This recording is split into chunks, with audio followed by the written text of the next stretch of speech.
Bonjour à tous et à toutes, c'est Julie et je vous retrouve pour une nouvelle vidéo aujourd'hui qui concernera la nouvelle lune qui aura lieu lundi prochain, le 13 novembre, dans le signe du Scorpion. Je fais cette vidéo un petit peu tard parce que mon état de santé ne m'a pas permis de la faire plus tôt et c'est avec joie que je vous retrouve pour cette vidéo. J'en profite pour vous remercier toutes et tous pour vos retours sur les précédentes vidéos et vous remercier à vous tous et à vous toutes qui regardez mes vidéos.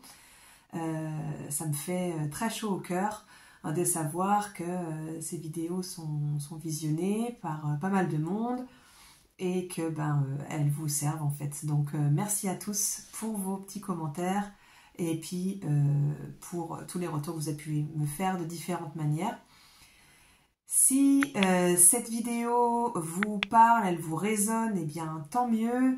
Vous pouvez soutenir mon travail parce que ça demande pas mal de préparation de pouvoir vous fournir ces vidéos toutes les 2 semaines. Eh bien vous pouvez soutenir mon travail tout simplement en mettant un petit pouce en l'air sur la vidéo, en vous abonnant, en parlant autour de vous, en me faisant un retour si vous le souhaitez. Si en revanche cette vidéo ne vous parle pas, eh bien je vous invite tout simplement à vous déconnecter et à aller visionner une vidéo par d'autres de mes collègues.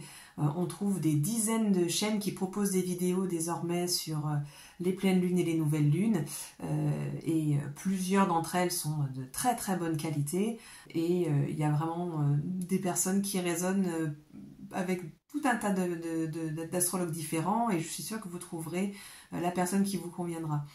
Je fais une petite parenthèse également pour vous dire que si vous ne raisonnez pas avec cette vidéo, eh bien peut-être que tout simplement c'est qu'on n'est pas en résonance actuellement. Moi-même lorsque je visionne des vidéos par d'autres astrologues, sur tout un tas de différentes thématiques, eh bien, il y a des moments où je me sens tout à fait en adéquation avec ce qui est dit, et puis d'autres moments où je ne me sens absolument pas en adéquation avec ce qui est dit dans certaines vidéos. Pour autant, je respecte tout autant le travail de ces astrologues-là. Simplement, je sais que régulièrement, je ne me sens pas en résonance avec leur façon de voir du moment. Et puis, j'y reviens quelques mois plus tard, et à ce moment-là, en général, ça colle beaucoup mieux. Tout ça pour vous dire que voilà, si vous ne raisonnez pas avec cette vidéo-là, eh bien, n'hésitez pas à aller en visionner une autre et vous trouverez certainement quelque chose qui vous conviendra. Sans plus attendre, on rentre dans le vif du sujet et on va donc parler de cette nouvelle lune qui va avoir lieu dans le signe du Scorpion. Et vous allez voir que, comme d'habitude, on va aborder nos 3 thématiques qui vont être un petit peu plus vagues que les 3 notions clés habituelles, ce qui est normal puisqu'on nage dans les eaux troubles du Scorpion et qu'on a une certaine dilution un peu des définitions claires des choses. C'est tout le but du Scorpion et on va en parler tout de suite. Vous verrez tout de suite sur la carte que le signe du Scorpion est pas mal habité en ce moment. En effet, il héberge 3 planètes, enfin du moins planètes et luminaires, et une astéroïde. Donc on va parler du Soleil et de la Lune en Scorpion qui font évidemment office de nouvelle lune dans ce signe-là, qui sont rejointes en ce moment par la planète Mars qui est également en Scorpion et on en a parlé la dernière fois. Mars est l'ancien maître du Scorpion, il est donc ici en domicile, particulièrement à son aise. Et on remarque aussi que nous avons un 4e locataire, on va dire, de ce signe du Scorpion actuellement, qui est l'astéroïde Cérès. L'astéroïde Cérès est une astéroïde qui est dans notre système solaire. Elle représente tout ce qui va avoir trait à la culture, à l'agriculture, à l'abondance, au fait d'être cette mère nourricière et à créer une abondance. Bon, généralement on parle d'abondance alimentaire au sens premier, au sens propre, mais bien sûr on peut lire ça de manière plus symbolique et parler de tout ce qui vient nous nourrir et créer quelque chose d'abondant, de luxuriant dans notre vie. Je vais revenir, je crois que j'en avais déjà parlé dans des vidéos précédentes, mais j'ai envie de revenir ici parce que c'est particulièrement pertinent sur le mythe de Cérès, Perséphone et les enfers. Cérès est donc une déesse de l'Antiquité grecque qui, comme je vous le disais, était donc la déesse de l'agriculture, de l'abondance, etc.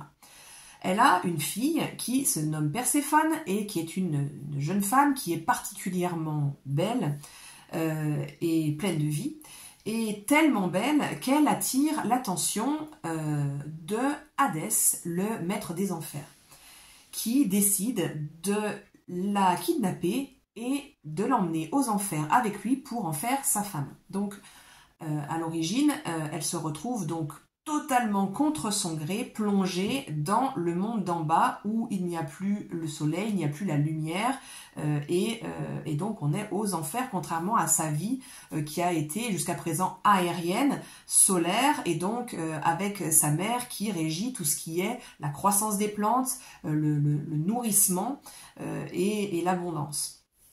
On voit bien un contraste qui est vraiment radical et qui amène totalement à l'opposé de ce à quoi elle est habituée à ce moment-là.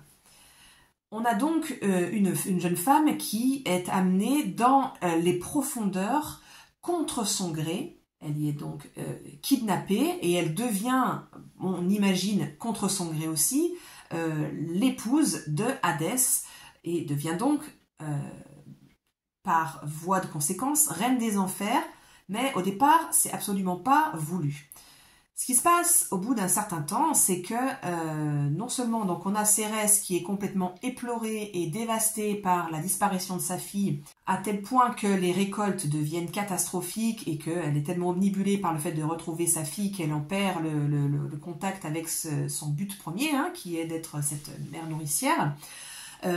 Et pour Perséphone, eh bien, elle est complètement également catastrophée, elle est vraiment là contre son gré, elle lutte contre le fait d'être aux enfers, jusqu'au moment où, longtemps après, la mère et la fille réussissent à un certain moment de l'année à se revoir, et à ce moment-là, Perséphone est devenue une femme complètement différente, une femme puissante, une femme de pouvoir, et qui a su tirer son épingle du jeu en prenant à bras-le-corps cette expérience d'être plongée dans les enfers, être plongée dans le noir, dans les profondeurs, pour en tirer sa force intérieure qu'elle ignorait totalement jusqu'à présent, tant qu'elle avait une vie, on va dire, facile, lumineuse, et uniquement cette part lumineuse au soleil, où elle était simplement comme une proie finalement, et qu'elle n'avait pas sa puissance, elle n'avait pas ce fondement qui était construit, elle n'avait pas sa structure personnelle qui était construite.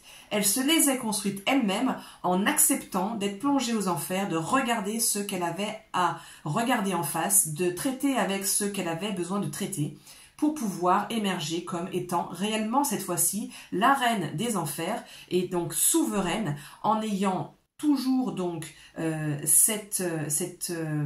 ce contact avec sa nature première, on va dire, d'être un être lumineux terrestre, puisqu'elle peut retourner une fois par an sur Terre et avoir ce contact avec sa mère et avec tout ce pan de la réalité qui a été celui qui l'a initialement construite, mais également le reste du temps, assise dans sa posture de souveraine, et donc en pleine connaissance et en pleine maîtrise de ses propres profondeurs et de sa propre noirceur également. Elle devient donc une femme complètement comblée, une femme en pleine puissance et complètement réalisée. Voilà.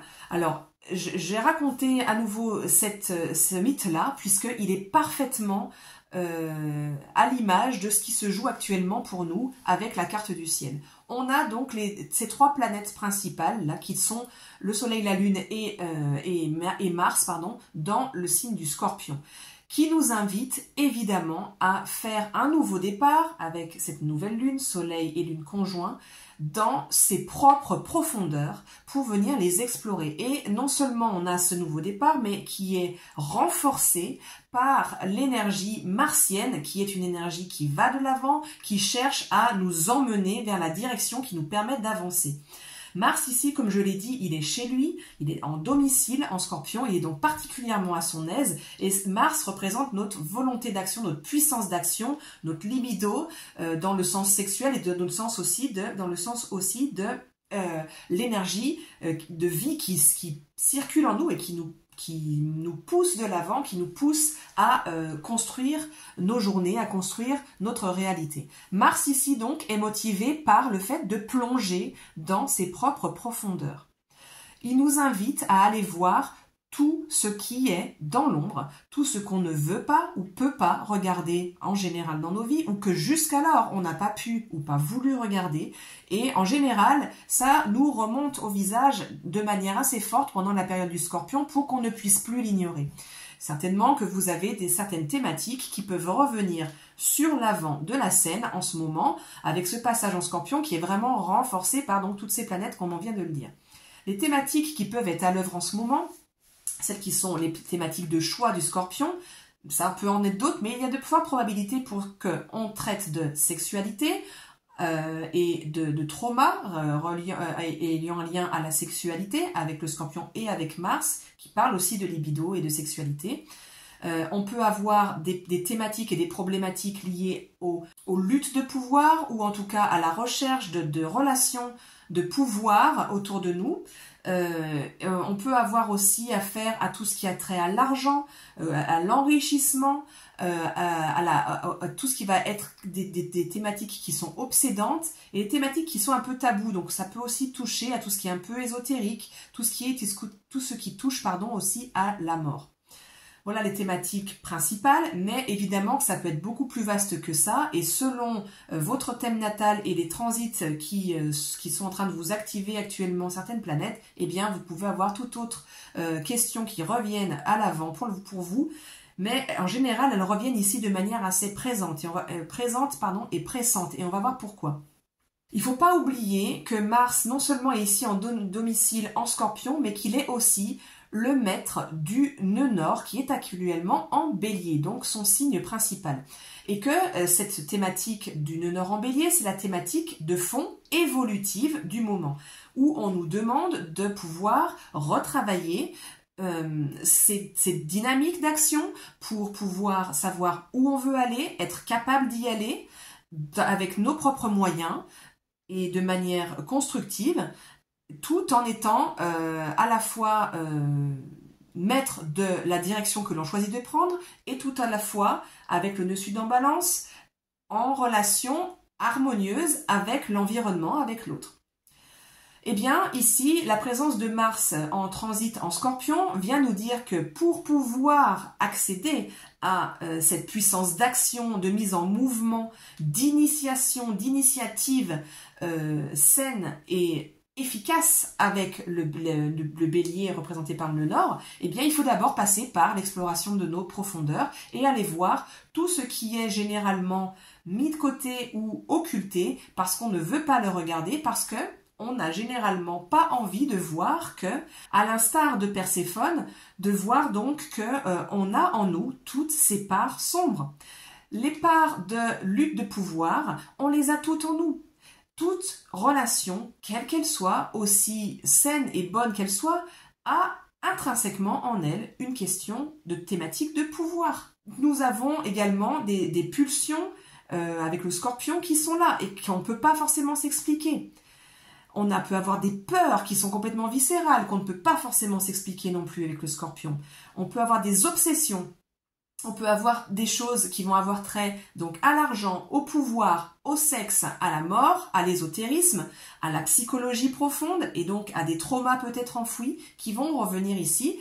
Et ce que viennent nous dire toutes ces planètes qui viennent illuminer le Scorpion actuellement, c'est que on ne peut pas vivre sereinement une vie dans la partie ensoleillée, la surface de la Terre, donc la partie lumineuse, comme le fait Cérès dans la mythologie, sans avoir également conscience et sans être maître de nos propres parties, qui sont plus des parties de pulsion, des parties qui sont blessées, des parties que l'on n'ose pas regarder en face, qui peuvent être tabous dans nos sociétés ou dans nos cultures, et que tant que ces parts-là qui sont constitutives de tout un chacun et personne n'y échappe, eh bien, tant qu'on ne les regarde pas en face, nous ne sommes pas un être complet. Il y a des parts de nous qui sont refoulées, qui sont mises à l'écart et qui forcément demandent à revenir à la surface avec des problématiques, des thématiques qui reviennent sans cesse, régulièrement dans notre vie. Pourquoi? Parce qu'elles demandent tout simplement à être regardées en face, intégrées et acceptées. Est-ce que ça veut dire que pour autant, on laisse faire une pulsion de mort? Non, évidemment. Est-ce que ça veut dire que pour autant, on s'autorise à dominer l'autre parce qu'il y a des jeux de pouvoir dans toute relation? Évidemment que non, mais le fait d'en être conscient, au lieu de refouler ça, va nous permettre de vivre beaucoup plus libérés et beaucoup plus fort en fait de nous-mêmes, puisqu'on n'est plus en rejet d'une de notre partie. Donc intérieurement, ça sert à apaiser, à pacifier notre espace intérieur et toutes nos parts en elle, puisque, et c'est tout un travail, hein, ça se fait pas en un claquement de doigts encore une fois, et ça va pas se faire juste parce qu'on en prend conscience, mais c'est un processus qui nous mènera certainement jusqu'au bout de notre vie, on ne sait pas, en tout cas à très long terme, c'est certain, qui va nous permettre de pouvoir être entier en fait à l'intérieur et plus d'avoir sectionné des parts de nous dont on ne veut pas entendre parler parce qu'elles sont inconvenantes ou malvenues. Encore une fois, ce processus-là permet de gagner en conscience de soi, de gagner également en responsabilité intérieure, c'est-à-dire qu'au lieu de refouler des parts, de faire comme si elles n'existaient pas, et ensuite jeter le tort sur des personnes ou des situations à l'extérieur où on voit justement ces choses-là qui nous dérangent horriblement parce qu'on est très très mal à l'aise du fait qu'on sait très bien inconsciemment qu'on les a à l'intérieur de nous-mêmes mais qu'on ne veut pas les voir, eh bien ça nous permet au lieu de revivre sans cesse ces situations-là où on a quelque chose à l'extérieur qui nous dérange, par exemple, on est confronté à des personnes pas sympas. Bon, ben oui, en fait, moi j'ai une part de moi qui n'est pas sympa. Il y a des moments, il y a plein de moments dans ma vie où j'ai envie d'être sympa et j'accepte qu'il y a des moments, en fait, j'ai pas envie d'être sympa. Voilà. Bon. Est-ce que j'agis sur ce pas envie d'être sympa? Pas forcément. C'est à moi de voir, mais en tout cas, j'en prends la responsabilité. Donc, je m'autonomise, je me responsabilise, je me pacifie et je deviens entier et souverain de mon être intégral, en fait, en faisant ce travail d'aller voir dans le fond de moi tout ce qui est un peu crasseux et que d'habitude, je n'ai pas envie d'aller voir. Voilà tout le travail qui nous est demandé actuellement. Même Cérès se trouve donc dans ce signe du Scorpion, et Cérès donc elle est à l'inverse, elle est la polarité plutôt lumineuse, donc elle est aussi en train d'accepter qu'il y a besoin de ce travail de fond, de ce travail d'ombre pour pouvoir être entier. On ne peut pas, contrairement à ce qui nous est vendu dans tout un tas de courants New Age ou pseudo-spirituels, vivre que dans la lumière.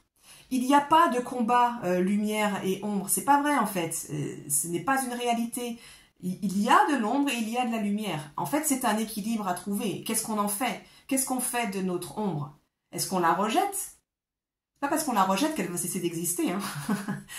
Et où est-ce qu'on finit par l'accepter finalement? Après, ça demande un réel travail de fond, ça demande un réel travail de longue haleine pour aller voir ce qu'on n'aime pas et accepter, ben oui, qu'on fait partie de l'humanité comme tout un chacun et que nous aussi, on a des parts d'ombre, nous aussi, on a des parts où on est généreux et on a des parts où on est radin, on a des parts où on est altruiste et on a des parts où on est complètement égocentré. Voilà, la liste pourrait être très longue, mais vous voyez très bien l'idée. Ça, c'est le premier point. Donc vraiment accepter ce travail de fond, accepter et intégrer les ombres. C'est essentiel. On ne peut pas passer outre si on veut réellement guérir, si on veut réellement se connaître et donc se réaliser. Le deuxième point sur lequel je voulais insister, c'est la présence de Neptune qui est toujours chez lui pour encore quelques temps, quelques années même, en Poisson. Et Neptune vient former un aspect vraiment soutenant à ce travail en Scorpion, puisqu'il se trouve en trigone au Soleil, à la Lune et à Mars. Il vient donc lui apporter toute son énergie soutenante.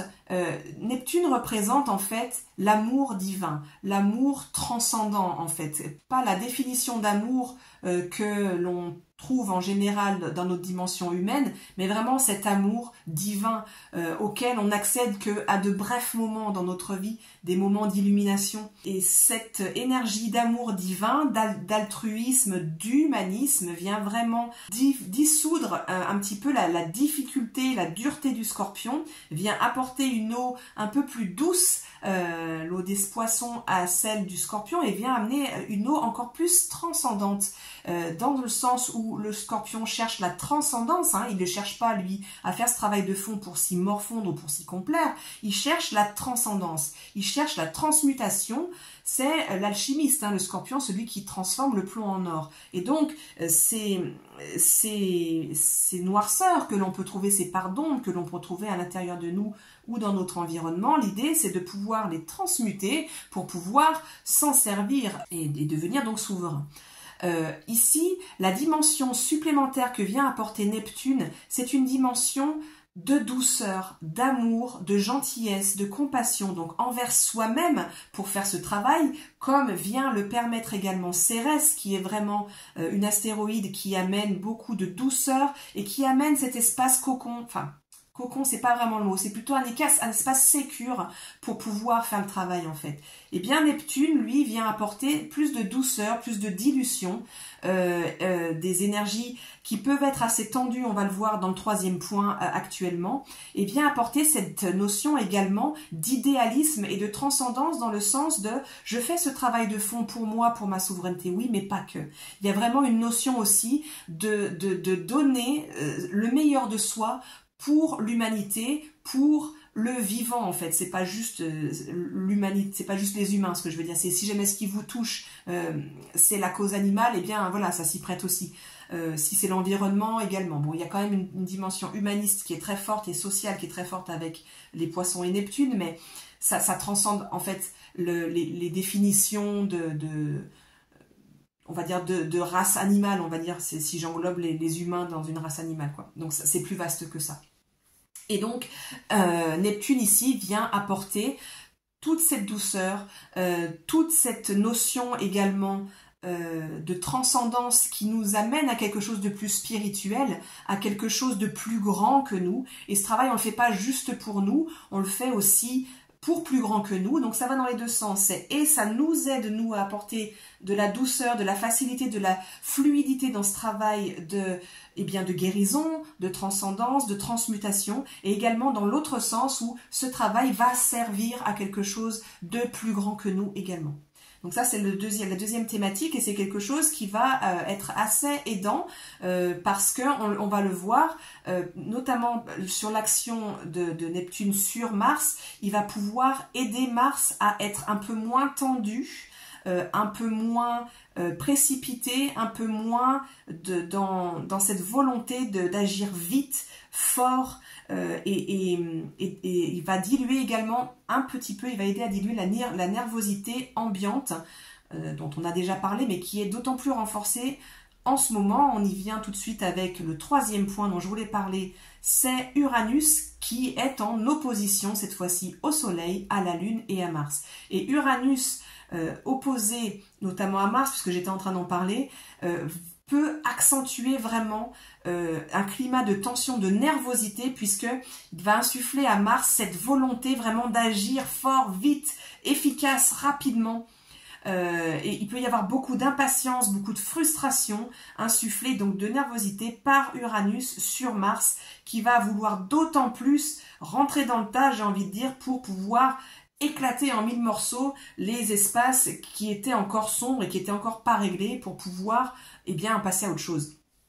Sauf que si on y va trop fort comme ça, le résultat peut être pas aussi efficace que Mars le souhaiterait initialement, et peut être beaucoup plus destructeur que constructif finalement. Il y a aussi potentiellement, pour revenir à quelque chose de beaucoup plus concret, avec cet aspect d'opposition Uranus-Mars et cette impatience, cette frustration, une possibilité d'inattention, à vouloir aller trop vite et donc d'accidents possibles. Et donc voilà, donc faites bien attention à ce que vous faites, n'essayez pas de trop brusquer les choses et faites attention parce que avec cette nervosité mentale qu'il peut y avoir actuellement, avec cette charge mentale que le travail qui se fait, qui s'opère sur nos profondeurs génère, eh bien, il peut y avoir une préoccupation mentale un petit peu permanente qui fait qu'on est moins attentif. Par exemple, je vous donne un exemple sur la route ou quand on est en train de bricoler ou je sais pas. Donc, faites attention. Il faut, voilà, il peut être prudent actuellement de veiller d'autant plus que d'habitude, à ralentir et à faire bien attention, à prendre des précautions quand on est dans ce genre de situation-là. Également aussi attention aux mots que l'on peut prononcer qui peuvent dépasser notre pensée et avoir des conséquences parfois non souhaitées. Alors, je vous disais, Uranus vient donc apporter une énergie un peu électrique, comme il le fait toujours, aux planètes avec lesquelles il est en contact. Là, il est en opposition, donc dans un aspect de tension, avec 3 planètes, le Soleil, la Lune et Mars. Et il vient apporter donc d'autant plus ce fort aspect de tension que l'on sent déjà monter, hein, la tension ambiante, elle est vraiment palpable comme on a pu en parler précédemment depuis quelques semaines voire quelques mois. Il est bien probable qu'à l'approche de cette nouvelle lune, cette tension, cette nervosité ambiante soit d'autant plus forte, ce qui veut dire qu'il faut faire d'autant plus attention à la façon dont on interagit avec les autres, parce que, eh bien, on est tous impactés par ces phénomènes-là et que donc cette tension intérieure, eh bien, on la vit tous. Et la tension, elle est générée ici par le fait que Uranus vienne en face de ce travail de fond qui est en train de se faire.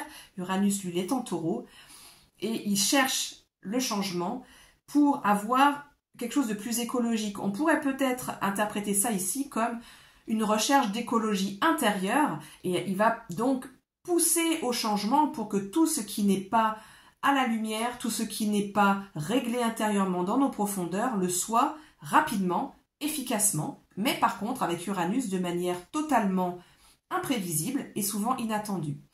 Avec Uranus, quand on a un transit d'Uranus, comme c'est le cas ici, c'est un transit collectif, hein, mais ça marche également, ça marche d'autant plus d'ailleurs quand c'est un transit personnel, eh bien, plus on va lutter contre ce qu'Uranus nous demande de faire et les prises de conscience qu'Uranus nous demande de faire, plus ça va être difficile de vivre ce transit. Les transits d'Uranus sont imprévisibles, on ne peut pas savoir quelles sont les révélations qui vont nous être faites, quelles vont être leur nature, on peut en avoir une petite idée quand c'est individuel. On ne peut pas savoir non plus quelle forme va prendre l'événement ou la révélation qui va avoir lieu. En tout cas, ce qu'on sait, c'est que généralement avec Uranus, lorsqu'on résiste au changement qui est insufflé par le divin, puisque Uranus, c'est l'information divine qui nous vient et la mise à jour divine qui nous vient. C'est-à-dire qu'il y a quelque chose qui doit changer. Il y a quelque chose qui est obligatoire dans notre chemin d'évolution qui doit être modifié et qui va l'être brutalement. Ça va être des choses qui vont pouvoir changer du tout au tout très rapidement. Ce ne sont pas des changements sur du long terme, graduels. Avec Uranus, c'est vraiment impactant et c'est vraiment immédiat. Et c'est vraiment très fort. Plus on va résister, plus en fait ces changements ils vont venir non pas de l'intérieur mais ils vont venir de l'extérieur avec des événements inattendus qui vont chambouler notre vie de manière très très très inconfortable. Ici, Uranus nous dit qu'il y a un besoin de se libérer et que probablement avec tout ce chemin intérieur qu'on est en train de faire et on cherche une certaine libération de soi et que pour ce faire, eh bien, il faut non seulement aller chercher au fond dans nos profondeurs comme exige de nous le Scorpion et toutes ces planètes qui sont renforcées par un sextile de Pluton qui est en sextile à ces 3 planètes et qui lui est en Capricorne et Pluton étant le maître du Scorpion, ce travail intérieur il est vraiment obligatoire, on ne peut pas passer à côté, on nous impose vraiment de le faire. Uranus nous dit oui mais nous ce que l'on veut, c'est une écologie intérieure et on veut se libérer. Donc il faut aussi faire un équilibre avec la partie lumineuse, la partie constructive, la partie qui prend soin, la partie qui est lente, la partie qui cherche à construire, à bâtir une souveraineté, quelque chose qui est durable, qui est prospère et qui est stable. Mais avec de nouvelles façons de faire. Uranus, il vient pas pérenniser quelque chose d'existant, il vient chercher de nouvelles façons de faire. Donc, tout notre rapport intérieur et à notre sécurité extérieure va être chamboulé ici avec ce tiraillement extrême entre ces deux polarités. Et on a vraiment une mise à jour sur notre chemin évolutif impérative qui nous est non seulement conseillée, mais en fait imposée ici. Alors, comment traverser cette période le plus sereinement possible ou le plus confortablement possible? C'est accepter d'aller dans ces profondeurs, accepter qu'il y a des changements dans notre façon de voir la durabilité, la pérennité, la stabilité, l'abondance également, c'est-à-dire quelle conception on en a. Elles vont être en train de se modifier. De toute façon, on voit bien autour de nous qu'on ne peut plus se fonder sur les mêmes définitions de ces termes-là. Notre société, elle est tellement en changement permanent qu'on ne peut plus croire que on va avoir un métier qui va nous durer toute notre vie, qui va garantir notre sécurité matérielle, financière à nous et à notre famille, avec une maison qu'on va acheter puis qu'on ne quittera plus jamais. On sait très bien que ça, c'est une époque qui est terminée pour la majorité d'entre nous. On voit bien. Donc, ces définitions-là de durabilité, de stabilité, d'abondance, de construction, de solidité, elles sont en redéfinition avec Uranus. Et donc, avec ce travail de profondeur, de nos noirceurs, de nos parts qui sont à intégrer aussi, tout ça va créer un nouveau tableau, en fait, une nouvelle image qu'on ne peut pas anticiper, qu'on est obligé d'accepter, on est obligé de foncer dedans, voilà, pour pouvoir en sortir et bien transformer. Alors c'est inconfortable, certes, mais il nous est demandé d'accepter cet inconfort si on veut pouvoir vivre ces changements, cette transmutation intérieure et sociétale qui est en train de se faire quoi qu'il arrive. C'est la première chose. La deuxième chose, c'est ce dont j'ai parlé brièvement tout à l'heure, ce que nous insuffle CRS ici, c'est de trouver un espace sécure pour pouvoir faire ça. Un travail profond, oui. Un travail qui vient nous chercher sur des espaces très sensibles, oui, mais il faut le faire dans des conditions qui soient sécurisantes. Encore une fois, je sais que je le dis à chaque fois, mais c'est vraiment essentiel de trouver les interlocuteurs, les espaces qui soient suffisamment sécures pour pouvoir faire ce travail de fond en tout confort en fait et de manière qui va pouvoir vraiment être soutenante et pas rajouter en fait de la difficulté. Voilà. Je vais m'arrêter là, je crois que j'ai dit ce que je voulais dire pour cette vidéo, j'espère qu'elle vous a plu, je vous remercie pour vos retours, merci pour vos likes et merci également de vous abonner à la chaîne si cela vous en dit. Eh bien, je vous souhaite une période la plus confortable possible et une période riche, elle va certainement l'être. Je vous souhaite tout le meilleur et je vous dis à bientôt pour une nouvelle vidéo.